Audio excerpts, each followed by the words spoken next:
O Partido dos Trabalhadores celebrou nesta quinta-feira 42 anos com um evento online que reuniu os principais nomes da sigla. Quem traz a informação é a repórter Carolina Abelim. No dia que o Partido dos Trabalhadores completou 42 anos, o ex-ministro da Fazenda, Guido Mantega, lembrou das ações do partido no tempo em que esteve à frente do governo. Sem citar erros na gestão petista, ele destacou programas sociais que impactaram na redução da desigualdade. A pobreza caiu de 27% da população para 8% da população, não é? A miséria quase que foi eliminada.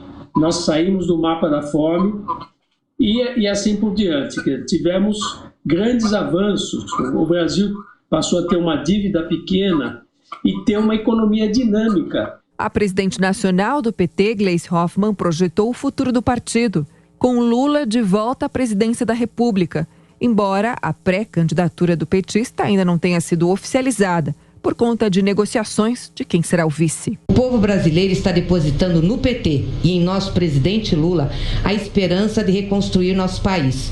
É para a grande tarefa de derrotar este governo da barbárie. Nunca antes o PT foi tão necessário para o Brasil e temos de estar à altura dessa responsabilidade. A ex-presidente Dilma Rousseff não participou ao vivo, mas com um vídeo gravado. Dilma se disse vítima de uma sabotagem de parte do Congresso no processo de impeachment e que esse passado deverá ser usado contra a sigla na disputa deste ano. Tentarão reacender o antipetismo, usarão de maneira massacrante as redes sociais, de maneira ainda mais intensa do que fizeram nas eleições de 2018 e 2020, usarão das mentiras, das fake news, manipularão o que podem. Mas eu devo dizer, tenho certeza que nós venceremos. O ex-presidente Lula falou durante mais de meia hora. Ele começou criticando a condução da pandemia pelo governo Bolsonaro e se solidarizou com as vítimas da Covid. Na sequência, Lula elogiou Dilma Rousseff e negou que os dois tenham atritos. Eu acho que poucas vezes esse país teve uma mulher da qualidade moral, ética e competência técnica da Dilma. E a Dilma é uma das grandes injustiçadas que a elite brasileira resolveu escolher, com todas as críticas possíveis, para poder criminalizar o PT. O ex-presidente admitiu que o PT possa ter tido erros, mas avaliou que os acertos foram maiores. Nem sempre conseguimos ser, razoáveis. Nem sempre fizemos as coisas certas. Nem sempre nós conseguimos fazer tudo o que queríamos. Mas certamente que eu acho que o nosso legado é muito mais importante do que qualquer erro que a gente possa ter. O petista citou os ensinamentos de Jesus Cristo, pedindo união e amor. Bom, agora são 7h06. Aqui ao meu lado, Elisângela Carreira, bem-vinda. Bom dia, Tiago. Bom dia.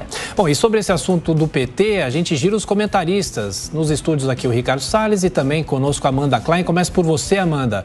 O PT tenta fazer uma autocrítica, consegue ou não consegue? Bom dia, Amanda.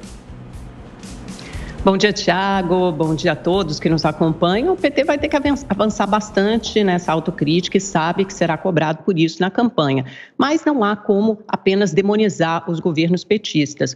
O ex-ministro da Fazenda, Guido Mantega, tem razão e o presidente Lula, presidente do PT também, Gleisi Hoffmann, tem razão quando falam que houve avanços consideráveis, muitos avanços na área social, por exemplo, com a queda dos índices de pobreza, ascensão de 40 milhões de brasileiros para a classe média, que na época ficou em voga chamar de classe C, gente podendo comprar geladeira, fogão e um controle das contas públicas, principalmente no primeiro governo Lula e até metade do segundo mandato, com superávit primário, mais de 300 bilhões de dólares em reservas do Banco Central, uma dívida pública em relação dívida-PIB controlada e até descendente, né, uma relação dívida-PIB que foi sendo reduzida e uma média de crescimento maior, principalmente quando Lula deixou o governo em 2010, o crescimento foi da ordem de 7,5%, e o Lula foi um dos poucos casos de presidente que após 2 mandatos, ou seja, 8 anos de governo, saiu com uma popularidade acima de 80%.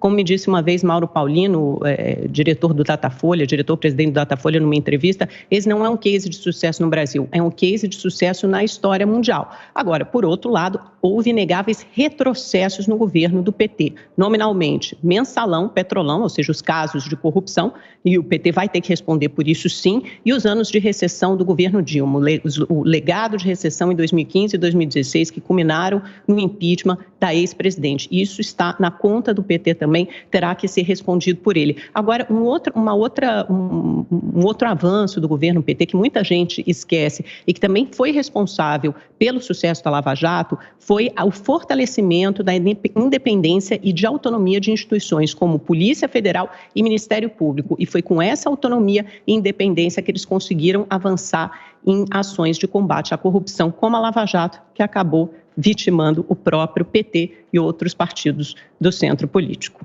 Ricardo Salles, como chega o PT aos 42 anos? Salles. Bom, PT virou sinônimo de ladrão, né? É um partido de ladrões que assaltaram o Estado brasileiro.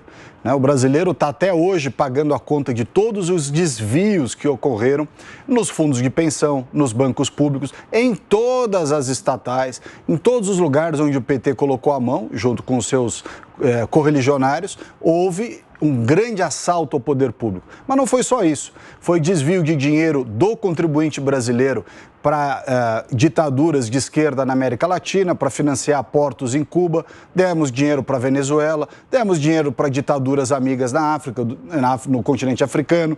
Quer dizer, não, o brasileiro pagou essa conta e paga até hoje. É uma vergonha que depois de tudo que aconteceu, todos esses escândalos que aconteceram no Brasil, o PT tenha coragem de vir a público e dizer que teve mais acertos do que erros. Ora, vamos ter um pouco de noção do que aconteceu na realidade, né? Eles fizeram todo o retrocesso. O que aconteceu no governo do PT, no início do Lula, resultou no governo Dilma. Tudo que foi plantado no governo do Lula, né, no governo da Dilma estava no auge. As coisas ruins demoram para surtir efeito. Mas quando surtem, e que foi o que aconteceu no governo da Dilma, causam consequências por muitos e muitos anos. E nós estamos sofrendo até hoje todo esse esquema montado pelo petismo e que não pode voltar de jeito nenhum.